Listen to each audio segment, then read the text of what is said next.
우리 주님 오셔서 곡식 거둬들이고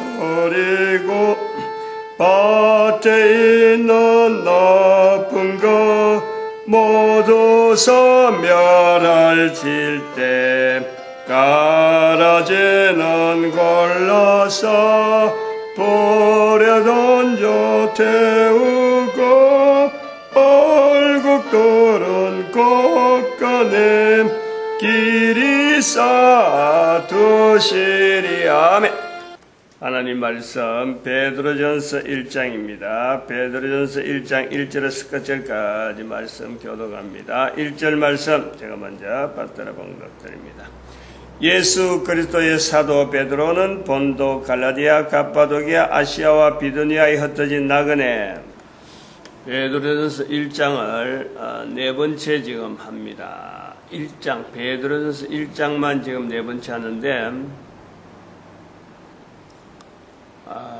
네 번째까지 참 이래 하는 중심에는 어찌 보면 좀 아쉬운 부분이 있어서 그렇죠. 베드로 1장에서의 베드로가 중점적으로 나타내는 단어가 뭐 본인이 예를 쓴 건 아니에요. 예를 쓴 건 아닌데 그걸 그렇게 이게 베드로에게 강점으로서 중점적으로 나오는 언어다 하고 지금 찾아낸 거지. 이렇게 베드로 1장에서 베드로전서 1장에서 즉 성령님에 대한 2절에 보니까 성령의 거룩하게 하심으로 순종함. 순종이라는 것이 성령의 거룩해 하심으로 순종함. 순종함. 그 다음에 12절에 있는 성령을 힘입어 복음을 전하는 자들. 복음을 전하는 자, 순종, 요것만 해도요, 우리가 굉장히 어떤 언어가 성경적인 언어로서 우리가 받아들이고, 이걸 나타내기, 뭐, 얼마든지 우리가 참 어떤 의미하는 바에 대해서 이 접근하는 내용을 다양하고 또 그러고 알맹이를 통해서 참 예수 그리스도 안에서의 순종함이고 복음을 전하는 자고 분명히 그 할 수 있어요. 그런데 사도 베드로는 순종함이 단순한 순종함이 아니요 여기에 성령으로 말미암은 순종함, 성령의 거룩해 하심으로 성령의 거룩해 하심으로 주어지는 순종함, 성령을 힘입어 복음을 전하는 자들, 성령님을 연결해서 이렇게 표현하는 자체가 베드로에게서 나타난 뚜렷한 어떤 현상으로 보고 베드로전서 후서가 신약성경에서 27권이 있는 신약성경에서 뒷부분에 있는 거예요. 뒷부분. 야고보서 히브리서 간의 기점이 돼가지고 베드로 사도 바울의 서신이 14권, 히브리전서 앞에 있는 13권, 히브리서에 있는 앞에 있는 것이 13권, 그래서 히브리서까지 14권, 성령복음이라고 하는 사도행전 다음에 14권 자체를 뛰어넘고 야고보서, 베드로전서 이래 나오는 거예요. 여기 이제 아쉽다 하는 것은 사도 바울의 글에 묻혀가지고 베드로 전후서가 가지고 있는 이 베드로 전서 1장이 가지고 있는 어떤 이 성령님으로 인하여 성령님의 거룩해 하심으로 순종함이 성령의 힘입어 복음을 전하는 자 하는 이 어떤 강력한 표현에 대해서 이것이요 거의 노출이 안 된다는 거지. 거의 사도행전, 거의 사도 바울의 글에 고마마 머무는 거예요. 사도 바울에. 우리가 성경을 읽으면, 신약 같은 거 읽으면. 근데 사도 바울의 글이라고 하는 이것을 하되 갈로에 집어넣어버리면 성령복음 1장 16절에 나오는 베드로가 하는 말로서 성령이 다윗의 입을 엇타가사 하는 이 표현을 연결해버리면요, 베드로전서 1장하고 성령복음 1장 16절에 있는 내용이 그대로 딱 바로 연결되는 거예요. 그 중간에 사도 바울의 글이 워낙에 강하고, 그리고 이게 다양한 지역에 전도한 흔적들이 성령복음에 그대로 있다 보니까 요거하고 연결해서 사도 바울에 연결된 것만 우리가 치중하는 그런 경향이 없지 않아 있었던 거예요. 인정해야지, 인정해야지. 이런 부분에 아쉬웠다라는 거예요. 2000년 동안의 교회가 전도하지 않는 문화 속에 왜 전도를 이렇게 못하게 됐는가 할 때 중요한 요소는 예수님이 말씀하신 말로 성령을 인정하라 했는데 그 인정하는 생활이 우리가 없었단 말이에요. 인정하려고 예를 쓰고 막 부지런히 달려갔으면 분명히 우리가 전도 문화가 분명히 지금처럼 이렇게는 절대 안 돼요. 성령을 인정하는 이 어떤 문화가 있었다 그러면요, 인류 문화가 달라지고 인류의 삶이 분명히 달라져요. 달라질 수밖에 없도록 되어 있는 거예요. 그런데 그 말씀을 무시하는 어떤 흐름들, 교회라고 하는 이 형태가 있더라도 사도 바울의 거리를 찾는 것도 그것도 1517년이 지났어야 비로소 그때 찾으려고 했지. 성경 자체가 있어도 이게 묻혀 있는 거지, 닫혀 있었던 거지. 성경에 가장 근본되어지는 하나님을 나타내는 전도서로서 이걸 찾으려고 하지도 않았고, 그런 영향이 이제 313년의 영향에 하나 우리가 봐야 되는 거예요. 좋은 것 같으나 그 속에 묻혀있는, 좋은 것을 좋은 것으로 만들어야 되는데 좋은 것을 좋은 것으로 만들지 못하고 딴 길로 흘러온 하나님의 섭리 가운데는 분명히 313년이 분명한 섭리가 있는 어떤 기점은 되는데 이걸 인간들이요 받아서 그냥 자기 뜻대로 자기 말하는 대로 성령의 거룩하게 하심으로 하는 이 순종이 아니고 성령을 힘입어 복음을 전하는 자리가 아니고 자기 뜻대로 자기 생각만 가고 자기가 보는 판단을 가지고 그거를 313년을 본 거예요. 그걸 지나가는 거예요. 이제 시대를 지나오니까 이렇지. 저도 뭐 그 시대에 있었다면 저도 마찬가지야. 개인 시대를 보는 이런 눈이 이제는 떠인 거지. 이제부터는. 그래 가면 안 된다. 우리가. 그러면서도 한편 내한테 주어지는 내 상황 자체가 내가 보기에 좋은 것 자체를 가지고 내가 마음대로 써버리면요, 절대 이거는요 전도자가 될 수 없어요. 전도자라는 것보다도 하나의 어떤 믿음의 바른 생활, 뭐 그때야 뭐 참 전도에 대해서 이게 뭐 자세가 있는지 없는지 그런 건 일단 둘째치고도 우리가 신앙하는 신앙의 바람에서 신앙의 걸음에서 내가 원하는 대로 되어간다 했어요. 그게 절대 좋은 게 아닙니다. 절대 그게요 축복의 길이고 잘 되는 길이 이게 아니면 100%다라고 말해버리면 그 즉시 바로 313년의 사건이에요. 그게 세월이 지나가면 그려내는 거예요. 베드로전서 1장을 보면서 우리가 이제 오늘 이 시간에 해야 될 부분이 이제 사실은 요 부분인데 7절에 있는 너희 믿음의 시련이 불로 연단하여도 없어질 근본함도 더 귀하다는 요 과정에 대한 것을 우리가 인정을 해야 돼요.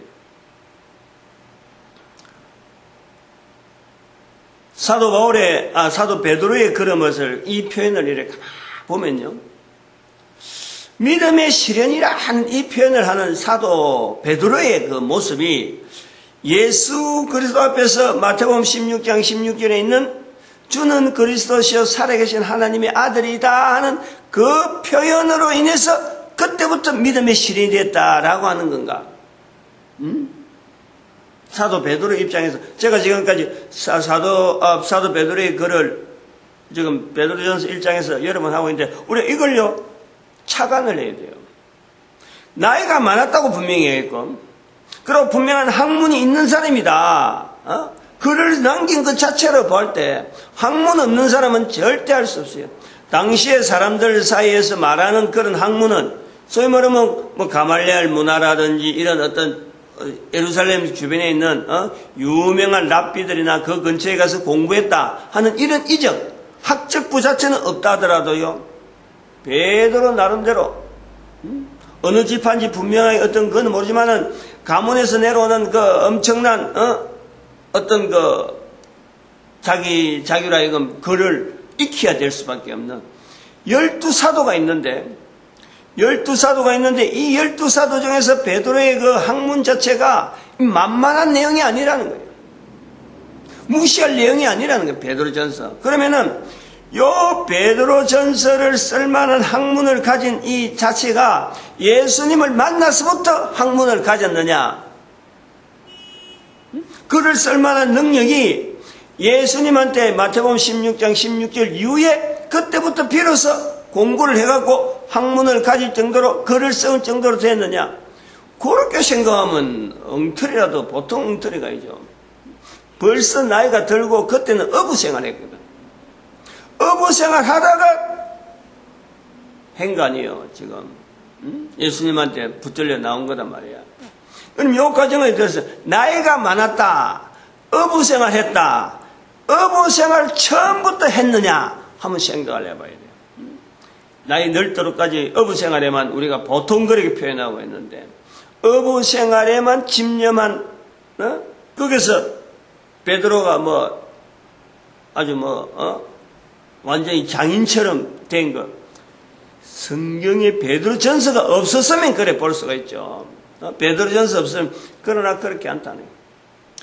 베드로가 말하는 믿음의 시린이라고 하는 것은 예수님 오시기 전부터 예수 그리스도에 대한 예수란 이름 받으라도 그리스도에 대한 기다림은 베드로로 하여금 삶의 방향이야. 기다리는 성경에 대한 근거, 구약 성경에 대한 여러 가지라든지 글을 쓴다든지만은 이런 훈련, 글을 배우고 익히는 이런 여러 가지 과정이 어쩌보면은 제사장 집안의 흐름 중에서 제사장의 갈래가 막 수없이 갈라져가지고 흩어질 수밖에 없는 그런 삶을 지금 로마 시대에 들어오면 제사장들이 대제사장의 무리에 있는 사람들 중에서도 이제 종갓집 같은 데는 되지만 몇 대가 흘러가면요 이게 나중에 종손만 쭉 가가지고 결국은 대제사장 자리에 들어가는데 그 종손이 아닌 집안이 있는 데는 우때는 몇 대 올라가면요 전부 흩어져갖고 대제사장 가문인지 아닌지 모를 수가 얼마든지 있는 거예요. 얼마든지 가능성이 있는 거예요. 베드로의 가문 자체를 족보를 가지고 따지고 들은 성경이 없기 때문에 예수님이 12제자 중에서 12제자 전체가 어쩌보면은 그 사람들이 전체가 다 대제사장 가문에서 내려온 오래된 조상들을 두고 있던 사람이다라고 해도 그렇게 주장해도 확인해 볼 겨를이 없어. 다시 말하면 이렇게 말하는 내용은 왜 이렇게 말하냐면은 믿음의 실현이라 하는 이 내용이 예수님이라 하는 그 표대만 바라보고 있는 사람이 아닐 수가 있다는 거예요. 나이가 많은 베드로니까 자기에게 자기 스스로를 걸어온 그러면서의 믿음이라 하는 이 표현을 가면서 예수 그리스도만 연결해서 믿음이 아닐 수가 있다는 거죠. 그리스도를 기다려온 그 자체, 그건 유대인들 중에서 그렇지 않는 사람이 없다 할 정도로 보편적이지만은 누구나 그렇게 유대인들이 다 그거 다 바랬지. 그럼에도 불구하고 사도 베드로가 믿음의 시련이라 하는 이 표현을 했다는 것은 자기가 볼 때 살아가는 삶에 대한 이야기를 하는 거예요. 내 삶의 내용인 자체를 자기가 좀 이야기를 하면서 예수와 그리스도라고 연결하는 이 내용은 예수를 만나서 자기 삶에 살아서 어쩌면 짧은 찰나와 같은 하나의 사건이란 말이에요. 그러나 그 전에 자기는 이미 그리스도에 대한 믿음이 있었으니까 그에 대한 바랐는데 그 바라던 내용이 예수 그리스도 앞에 표현한 거예요. 예수 그리스도를 만나기 전에는 그리스도도 몰랐고 기다리지도 않았고 그러다가 참 아무 생각도 없고 표현을 어떻게 되는지 모르고 있다가 예수를 만나니까 주는 살아계신 하나님이다 라고 말을 했다. 이런 엉터리 같은 이야기가 어디 있어요? 그건 어림도 없는 거예요. 그러면은 마태복음 16장 16절에 있는 베드로의 표현이 있기 전에 사도 베드로는 벌써 그리스도에 대한 분명한 자기 나름대로의 구상과 자기 때에서 만나기를 바라는 간절한 것에 대한 이런 깊은 어떤 자기의 수련, 자기 스스로가 거기에 대해서 거기에 버금갈 정도로 그리스도를 만나면은 그리스도가 우리 시대에 내가 있다면은 내가 어떤 행동을 해야 되는가 하는 이런 아마 굉장한 자기 생활에 대한 어떤 절제, 그 참 추구하는 그런 삶의 그 모양이 대단히 절제된 그런 것이 있어서 그것이 사도 베드로에게는 믿음의 시련이라 하고 하지만은 2절에 있는 대로 성령의 그렇게 하심의 순종이란 말이에요. 순종.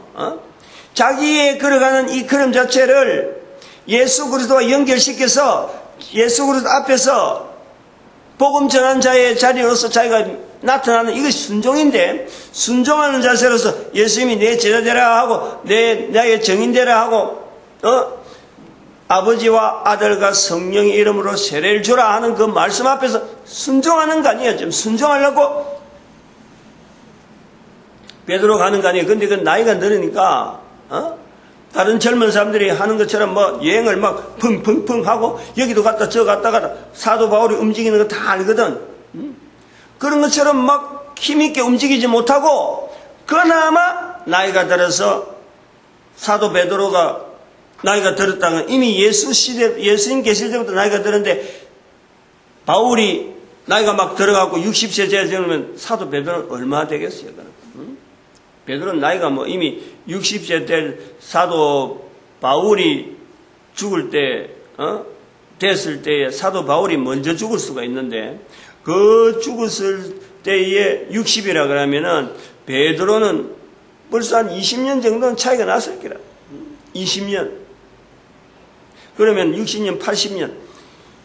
자기가 걷고 싶어. 제가 지금 그런 걸 느끼는 거예요. 나이가 60이 넘어 보니까 계단 올라오는 것도 옛날에는 엘리베이터 있을 때는 없을 때는 막 덜컹덜컹 오는데 지금은요 계단 한 계단 올라오는 것도 이 나이에 올라오는 게 이게 참 감사하다 할 정도로요. 한 계단 한 계단에 대해서도 계단에 대해서도 굉장히 신경을 많이 쓰는 거예요. 내려갈 때나 올라갈 때나 옛날에는 막 바다다닥 뛰어서 뭐 두 칸씩 막 뛰고 올라오는데 지금은 어림도 없어요. 느끼는 거예요. 내가 죽을 때가 다 돼간다 하는 것을 내 몸에서 벌써 느끼는 거예요. 그럼 이런 것을 가지고 있는 베드로가 볼 때는 자기의 순종에 대한 이 내용에 대해서는 이 개념이 이게 하루 이틀에 익혀진 그런 순종이 아니라라는 거예요. 성령이 그렇게 하심으로 순종하는 것은 당장 애들이 엄마한테 심부름 간다고 해서 돈 받아갖고 구멍가게 안 갔던 그런 순종이 아니야. 단숨에 일어나는 어떤 간단한 그런 순종이 아니라 자기의 삶을 다해서 꾸준하게 나타나는 그 자리, 살아가야 될 이유, 사는 방식, 여러 형태를 순종함에 거기다가 딱 갖다 대놓고 거기서 벗어나는 것은 안 하려고 애를 쓰는, 그리고 그 방향 자체가 일정하게 누가 봐도 옆에서 봐도 저런 모습이구나, 앞에 봐도 그 뒤도 그렇고 어제 봐도 그렇고 오늘 봐도 그렇고 언제 봐도 그 모습이 되어지는 그 순종, 그 성령이 그렇게 하심으로 그렇게 하심의 순종인데, 그것이 사도 베드로의 표현에서는 예수 그리스도 오시기 전부터 믿음의 시련을 통해서 여러 가지 내용을 가지고 거기에다가 준비되어 있었다는 거지. 그런 내용이 믿음의 시련이다. 그 내용을 가지고 자기도 가지고 있었으니까, 예수 그리스도 만나기 전에 가지고 있었으니까, 지금은 예수님이 승천하고 난 뒤에 예수를 믿으려고 따라가는 많은 흩어진 여러 교회의 여러 가지 모습들에서 편지를 보내면서 오시기 전에, 예수 오시기 전에 가지고 있던 자기의 삶을, 내용을 이야기하면서 결국 그런 모습을 있다가 예수를 만났잖아요. 만났잖아. 그래서 제자 됐잖아, 지금. 분명한 자기의 그런 흔적 자체에 대한 것에 대해서 예수 오시기 전에 가지고 있던 믿음의 시련, 예수를 통해서 나타났던 어떤 믿음의 어떤, 알맹이를 예수 그리스도 통해서 본 거 아니에요. 그래서 이 믿음이라고 하는 이 표현을 가지고 있으면서 다른 사람들에게 견디라, 불로 연단하여도 없어지는 금이지만은, 이거는 불로 연단하여도 없어지는 금보다도 더 귀한 그것이 지금 내한테 주어져 있는 건데, 그게 바로 예수 그리스도를 바라는 믿음이며, 그것에 대한 시련이 어떤 형태로 오더라도 견뎌나가는 거다. 그 속에서 우리가 성령의 거룩히 하심에 주어지는 순종함이 각 사람마다 나타날 때, 그것이 성령을 힘입어 복음을 전하는 자. 자기를 들춰서 이야기하는 거예요. 너를 이야기해서 어느 누가 이야기할 새가 없는 거예요. 나이가 들었기 때문에. 자기가 걸어오는 삶의 내용을 은유적으로 또는 비유적으로, 그러면서도 강하고 어느 누구한테라든지 분명하게 이야기할 수 있는 그 표현, 그게 베드로가 가지고 있는 복음의 내용이란 말이에요. 이런 것을 따지지 아니하고, 이런 것을 보지 아니하고 복음을 전한다 그러면서 이게 성경을 전해야 되는 건지, 성경 구절을 나타내야 되는 건지, 성경 구절을 그냥 사람들한테 알려주는 게 이게 전도인지, 안 그러면 바울이 말한 걸 알려야 되는 건지, 바울이 그 많은 말을 했는데 어떻게 베드로가 말한 건가? 마태복음 16장 16절을 이야기해야 되는 건가? 예수님이 말씀만 가는가? 이런 걸 따지고 하려니까요, 전도 자체가 너무너무 힘들고 어렵고 못한다. 우리가 이런 걸 듣게 만들지 않았어. 듣게. 이런 내용에 대한 전도 현장에서 나타나는 수많은 내용에 대해서 또 그런 전도자들이 하나의 전도자로서 쓰임받는 그런 자리에 대한 것을 일제 생략해버리고, 전도에 대해서 너무나 일률적으로 선교사들이 남긴, 선교 자체도 잘못돼가지고 만들어진 선교인데도 이게 2000년 동안 전도를 안 하다 보니까 선교 모델을 갖고 전도 현장에다가 연결하다 보니까 전도지 만드는 거라든지 전도 언어라든지 모두가 다 가장 가까운 데가 19세기에 나타난 전 선교 현장이거든. 언어도 약하지. 그러고 전도에 대한 어떤 이력이라든지 그런 유래라든지 이런 것에 대해서도 전혀 근거에 두지 않는, 당장에 사람만 보내면 되는 거지, 그 사람이 알아서 다 하는 거고, 본국에서는 보고서만 들으면 와, 이 실적이 이렇구나 한데. 근데 특별히 우리 대한민국 사람은요, 거기에 대해서 오해가 더 심한 것은 전 세계 선교 역사에 대한민국 같은 역사가 없는 거예요. 이거는 분명히 인식해야 되는 거예요. 그런 환경에 살아온 우리가 다른 나라 사람 선교한 걸 가지고 그 모양을 대로 선교하려고 하니까 환경이 전혀 안 맞지. 지금 굉장한 지금 우리가 넌센스를 보이고 있고, 더구나 그런 데다가 전도에 대한 개념을 찾아내려고 하니까 얼마나 힘드는지 몰라요. 그래 하나님께서 저 같은 사람을 저 같은 사람 또 다른 사람이 있겠죠. 있는데 특별히 이런 부분에 대해서 고민을 많이 하고 많이 하던 하나의 베드로처럼 저도 그런 이야기를 하는 거예요. 어릴 때의 여러 가지 걸어온 걸음 속에서 예수 그리스도를 통해서 딱 연결해 볼 때, 지금 분명히 이거는 이렇게 갖고 안 된다 하는 것에 대한 확신이 차츰 생기면서 이런 표현이 나오는 거지 내 과거도 없고 앞도 없고 뒤도 없는데 어느 날 갑자기 전도한다 해가지고 뛰어나가가지고 이런 언어가 생기고 이렇게 표현할 만한 내용이 되겠어요? 뒷배경은 갓난에서부터 자라오던 그 어떤 여러 가지 환경들, 여러 가지 주변의 여건들, 언어들, 쓰는 언어들, 그게 다 잠재가 돼가지고 내가 지금 나오는 거 아니에요? 중요한 것은 사도 베드로가 이야기하는 것처럼 믿음의 실현이라고 하는 이 부분에 대해서 우리가 이것은 예수 그리스도 만나기 전에 예수를 그리스도라 하는 그 고백이 있기 전에 벌써 베드로에게는 많은 나이 일반 사도들하고는 다르게 나이가 많아오는 그 과정에서 실현, 믿음에 대한 바라는 실현이 벌써 예수 그리스도를 앞에 전에 믿음이라고 하는 이 알맹이를 가지고 실험하던 그 흔적들을 분명히 우리는 봐야 되는 베드로를 통해서 그래 보면서 지금부터 이제 제가 예화를 들려고 하는 거예요.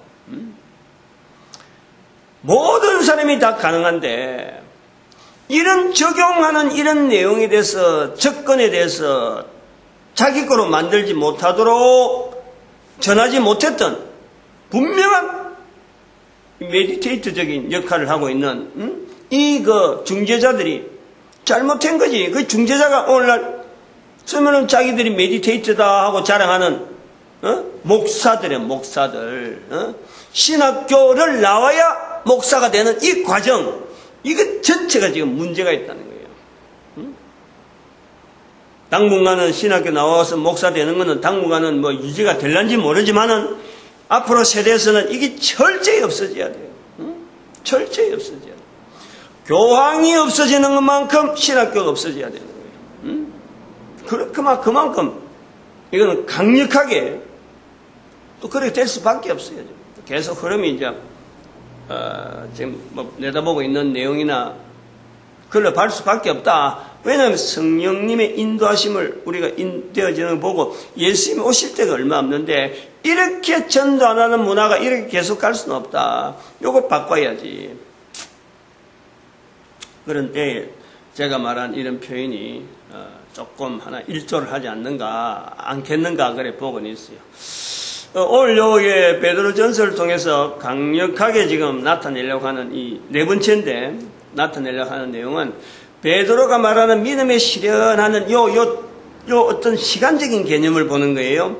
예수님을 우리가 보통 믿음이라고 하면 또 전도하라 이러면 마치 예수님하고만 연결 딱 해야 뭔가 다 전도하는 거고 어떻게 하면은 내가 말 속에서 예수 그리스도와 연결되어지는 언어를 막 쓸까 요 고민이 우리가 항상 있단 말이에요. 그러나 그것이 사도 베드로 전서에서 우리가 연결해 볼 때 믿음의 실현이라는 것은 그게만 준하는 것이 아니다라는 거예요.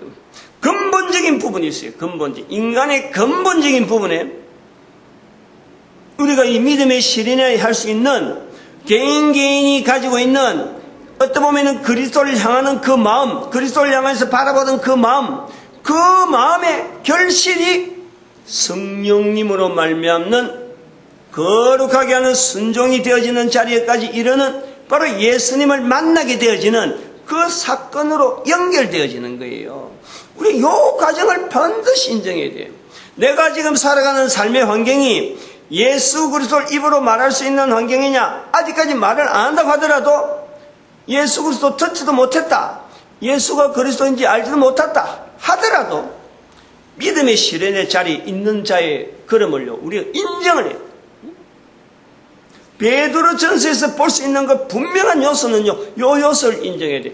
이런 요소를 가지고 있는 자는 하나님은 반드시 만나주신다. 어떤 형태로? 성령님으로 인해서 만나주시는 거예요. 그 만나주시는 것이 바로 베드로전서 1장에서 계속 나타나는 23절에도 너희가 거듭난 것이 썩어질 씨로 된 것이 아니요 썩지 아니할 씨로 된 것이니 하나님의 살아있고 항상 있는 말씀으로 되었다. 언어의 전달. 그 언어가 지금 내 귓가에 내 근처에 지금 막 닿으려고 막 하고 있는 거예요. 이미 들은 언어인데도 불구하고 내가 아직 썩어질 씨로 내가 여기고 있는 상태가 되나니까 아직까지 역사를 안 해서 그렇지 이게 살아있는 말씀으로 내가 받아들여버리면은 기존에 내한테 주어진 수많은 환경이 성령님의 말할 수 없는 은혜와 탄식으로 인해서 나로 하여금 그리스도를 만나게 되어지는 사건 속에 내가 항상 묻혀있었던 거예요. 그걸 내가 못 찾아서 그렇지. 그거 내가 딱 이게 살아있는 말씀이라 하는 것을 자체에서 내가 인정을 안 해. 내 자신이지. 하나님은 여전히 70억 인구 한 사람 한 사람에게 아주 깊은 내용을 가지고 그리스도를 만날 수 있는 환경에 내가 있단 말이에요. 그 과정이 우리에게 믿음의 실현의 과정이다 하는 그 시간을 우리가 인정을 해요. 지금 예화를 들라고 하는 것이 이제 이 부분을 예화를 들라고 그래요. 6월 23일이니까 6월 23일 오늘이 화요일이잖아요. 오늘 25일 6월 오늘이 6.25네 6.25. 옛날 같으면 이거는 공휴일도 우리가 초등학교 때는 이 공휴일 했는데 지금은 어림도 없지. 공휴일 하면 뭐 말도 안 되는 거 아니야. 오늘 6.25인데 6.25 사변일 1950년에 일어났던 6.25 그 오늘 뭐 기린다기도 참 그렇고 그 말하기가 참 애매하잖아요. 이 동족 상자인데 전쟁인데 6.25 전쟁. 전 세계에서는 이 한국 동란이라고 하는 표현으로 있는데 여기에 대해서 또 딴 길로 가면 안 되니까 6월 23일 날 그 저녁인가 제가 이제 이거 보는 텔레비전 보면 밥 먹을 때 아침, 점심, 저녁 밥 먹을 때 텔레비전 트는 거예요. 나머지는 뭐 텔레비전 앞에 가 있을 시간도 없고 서재실에만 있는데 거기에 이건 6월 23일 저녁에네.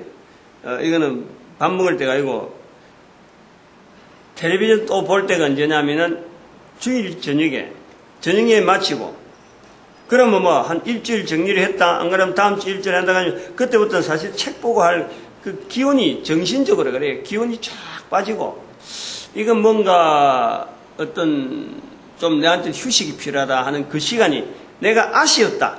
휴식이 아쉽다 할 때가 바로 주일 저녁 예배 탁 마치고 나면은 다 보내고 나서 혼자 있을 때 그때가 내가 좀 제일 어쩌면 그거는 갈급한 휴식이 필요하다 하는 그 시간이 딱 그때만 있는 거예요. 그래서 내가 그 시간을 KBS 7번이지 7번에 채널 7번 KBS 2가 나오는 그 개콘이 9시 20분인가 되면 합니다. 그러면 내가 한 9시 30분쯤 되면 내가 가는데 텔레비전 앞에 가는데 근데 개콘이 내가 끝날 때까지 보는 거예요. 저는 다른 걸 보다가 요즘은 개콘 본 지가 한 2, 3년 돼요. 개그 콘서트란 말이에요. 개그 콘서트. 그 개그 콘서트를 딱 마치고 나면은 내가 어디를 딱 트냐면은 9번으로 가요. 채널 9번으로. 그건 KBS 1이거든요. 그거 가면 뭐가 나오냐면 7080, 콘서트 7080.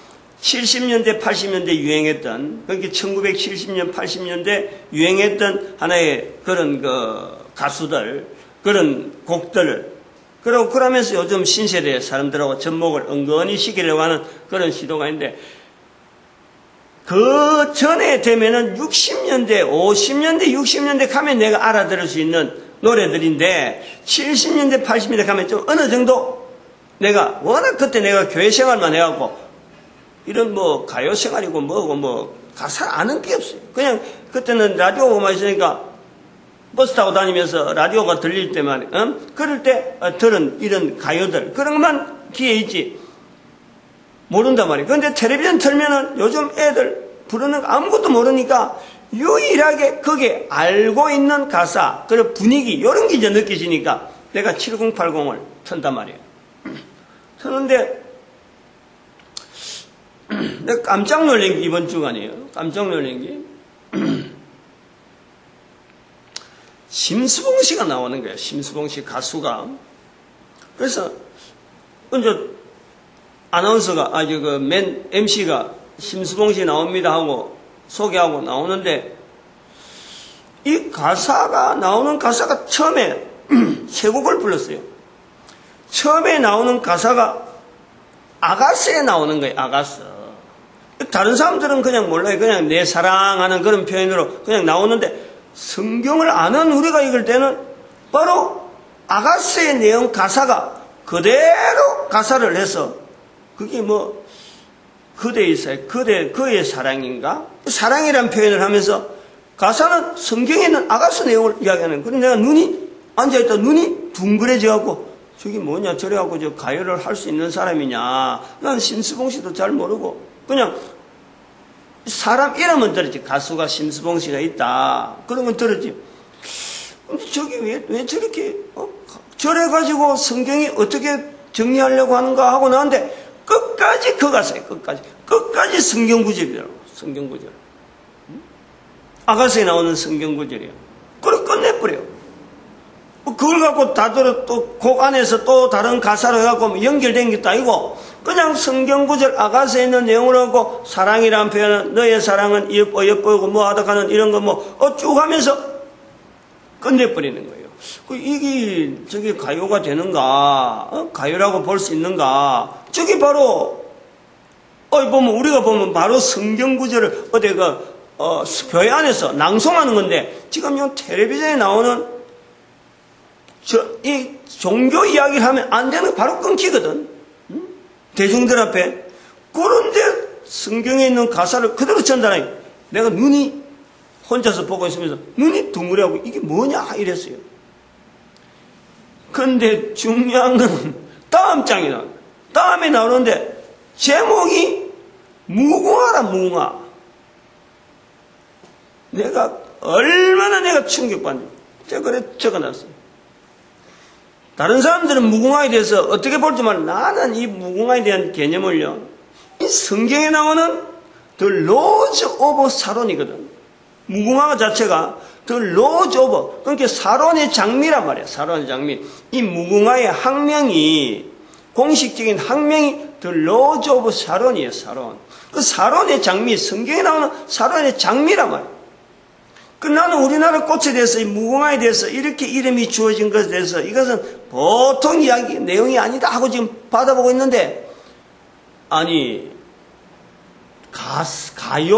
가수가 노래 가사 노래 제목을 무궁화라 한다는 것 자체를 이게 두 번째인데 근데 내용을 자체를 보면 보통 내용이 아니에요.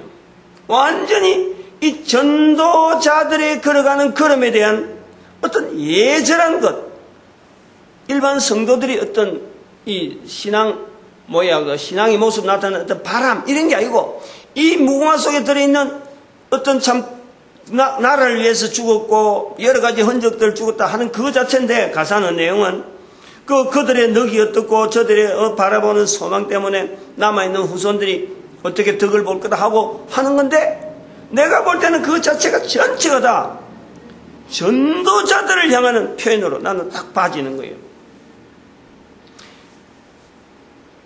내가 자리를 보통 편하게 된다고 이 아가스 할 때 중간쯤에서 내가 자리 일났다니까 누가 있다가 허리 편다고 누가 있다가 그거 하면서 아가스 하면서 자리 앉았다 앉아갖고는 이 무궁화 한다 할 때만 몸이 앞으로 쭉 가고 지금 보는 거 아니에요. 이게 도대체 뭐냐? 이 사람 도대체 심수봉이라는 사람이 어떤 사람이냐? 이제 거기에서 제가 지금 이 베드로전서를 연결하는 거예요. 간절하게 찾는 자구나. 하나님을 지금 간절히 찾는 자구나.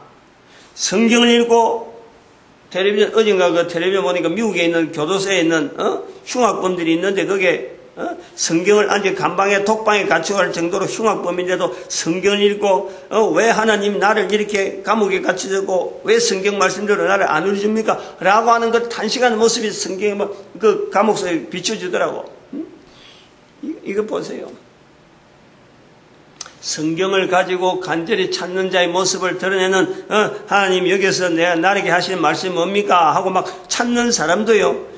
이 사람도 분명히 간절히 찾는 자에게 하나님 반드시 응답해 주시지만은 성경을 가지고 찾진 않더라도 그 중심의 삶의 가운데서 그 가수 심수봉 씨가 간절히 나타내는 그런 속에서요. 누구든지 그런 가사를 통해서 그 깊은 속에서 자기는 알지 못하지만 그 가사가 전달하는 그 내용을 통해서 하나님을 간절히 찾을 수 있는 길에 들어선다면요. 그런 사람은 누구든지 하나님은 만나주시는 거고, 베드로를 통해서 만나주시던 마태복음 16장 16절의 그 사건이 우리가 모두가 다 베드로에게 야 이런 고백이 나온다는 이게 예수님도 감탄할 정도로 네가 그런 것은 하나님이 그랬다 하고 할 정도로 칭찬받은 그런 고백, 그 이전에 베드로에게 있었던 그 믿음의 시련, 그 과정은요 우리 모두가 다 필요한 거예요. 또 그렇게 간절하게 찾고 찾는 자에게 하나님은 반드시 만나주신다는 거예요. 이 내용을 가지고 중국을 항상 살펴봐야 돼요. 중국과 인도를 살펴봐야 돼요. 각 나라마다 여러 가지 상황에 따라 찾아봐야 될 게 있지만은 중국이란 5천년 역사, 인도의 5천년 역사, 그 한 나라가, 단위적인 한 나라가 5천년 동안에 국민들이, 민족이 대대로 하나님에 대해서 바라보던 그 간절함은요, 사람은 모른다 하더라도 하나님은 반드시 응답하시는 거예요. 응답하십니다. 국민들이 흘린 거예요. 인도 사람 중에서 30년 동안 뭐 빨래하는 가장 천한 직종이 있다는 빨래하는 사람, 그 사람 제발 좀 나를 좀 어디 데려갈라. 글 읽을 시간이 없어. 아무것도 모르니까 어디 간들 뭔 하겠어요? 빨래하는 것밖에 할 수 없는. 그러니까 30년 정도 했는데 나이가 뭐 40인가 뭐 그랬다. 47인가 뭐 45인 나이 나왔는데 얼굴은 완전히 7, 80 얼굴이라 7, 80. 그 속에서요, 그 국민들이 만드신 하나님에 대한 그 바람을 우리가 읽어야 된다 이거지.